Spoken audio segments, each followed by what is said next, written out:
ಅದನ್ನ ಕೇಳಿದಾಗ ಯಾವಾಗಲೂ ಬರುತ್ತೆ.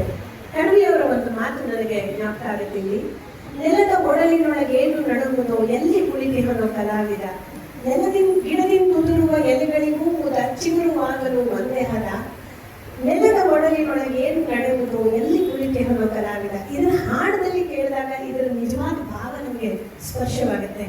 ಅಥವಾ ನಿಸ್ಸಾರರ ಸತ್ತಭೂತವನೆತ್ತಿ ಹದ್ದಿನಂದನೆ ಹಿಡಿದು ನನ್ನ ಮನದಂಗಳಕ್ಕೆ ಹಾಕದಿರು ನೆನಪೆ, ಭವ್ಯ ಭವಿತವ್ಯಕ್ಕೆ ಮೊಗ ಮಾಡಿ ನಿಂತಿರುವೆ, ಬೆನ್ನಲ್ಲೇ ಇರೆಯದಿರು ಓ ಚೆನ್ನ ನೆನಪೆ. ಆ ನೆನಪು ಎಷ್ಟು ದುಃಖ ಕೊಟ್ಟಿದ್ರು ಅಂದು ಅದು ಚೆನ್ನ. ಮೀಠ ಆಗಮ ಅಂತಾರಲ್ಲ, ಆ ಥರದ ಒಂದು ಕಲ್ಪನೆ ಇದು ಕೇವಲ ಇದರ ಶಾಯರಿಯಲ್ಲೋ ಅಥವಾ ಭಾವಗೀತೆಗಳಲ್ಲೋ ಬರುತ್ತೆ. ನಾಲ್ಕನೇ ಥರದ್ದು ವಿದ್ವತ್ ಸಂಗೀತ. ನಮ್ಮನ್ನು ನಾವು ಹುಡುಕೊಂಡು ನಮ್ಮನ್ನು ನಾವು ಕಳ್ಕೊಳ್ಳುವಂಥದ್ದು. ದೀಕ್ಷಿತರ ನವಾವರಣ ಕೃತಿ ಇರ್ಬೋದು, ಸೌಂದರ್ಯ ಲಹರಿ ಇರ್ಬೋದು, ಅವರ ಮಾಯೆ ಅಂತ ತರಂಗಿಣಿ ರಾಗದಲ್ಲಿ ಅವ್ರು ಹೇಳಿದ ಕೃತಿ, ಒಂದು ಕೃತಿ ಕೇಳಿದ್ರು ನಮ್ಮಲ್ಲಿ ನಾವು ಕಳೆದು ಹೋಗುವಂಥ ಒಂದು ಈ 4 ತರಹದ ಸಂಗೀತ ನಮ್ಮ ಅವಶ್ಯಕತೆ ಇದೆ. ಎಲ್ಲ ತರಹದ ನಾಟಕಗಳು ಇವತ್ತು ಮತ್ತೆ ಪುನರುತ್ಥಾನ.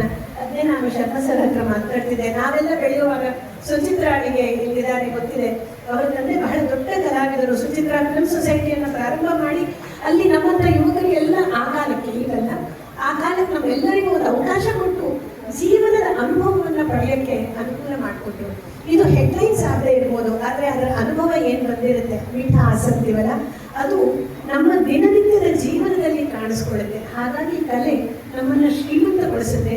ಇವತ್ತು ನಾವು ಮತ್ತೆ ನಮ್ಮ ಮಾಧ್ಯಮಗಳ ಮೂಲಕ, ಶಾಲಾ ಶಿಕ್ಷಣದ ಮೂಲಕ ಇಲ್ಲಿ ಸುಮಾರು ತಂದಿದ್ದಾರೆ. ಇನ್ನೂ ಹೆಚ್ಚಾಗಿ SCP ಕೂಡ ಬಂದಿದೆ. ಹೆಚ್ಚಾಗಿ ಇದನ್ನು ನಾವು ಪ್ರೋತ್ಸಾಹ ಮಾಡಬೇಕಾಗಿದೆ ಅಂತ ಹೇಳ್ತಾ ಈ ಒಂದು ಅವಕಾಶಕ್ಕೆ ನಾನು ಮತ್ತೊಮ್ಮೆ ಮಾನ್ಯ ಕುಲಪತಿಗಳಾದ ಶ್ರೀ ನಾಗೇಶ್ ವಿ ಪೆಟ್ಟಕೋಟೆ ಅವರಿಗೆ ಮತ್ತು ಅವರ ಎಲ್ಲ ತಂಡಕ್ಕೆ ನಾನು ವಂದಿಸ್ತಾ, ಮತ್ತು ಈ ಕಾರ್ಯಕ್ರಮದಲ್ಲಿ ಉಪಸ್ಥಿತರಿರುವ ಎಲ್ಲರಿಗೂ ನಾನು ಮತ್ತೊಮ್ಮೆ ನನ್ನ ಮಾತುಗಳಿಗೆ ವಂದನೆಗಳನ್ನು ಹೇಳ್ತಾ ನನ್ನ ಮಾತನ್ನು ಮುಗಿಸ್ತೀನಿ. ಜಯತು ಸಂಸ್ಕೃತಂ, ಜಯತು ಭಾರತ.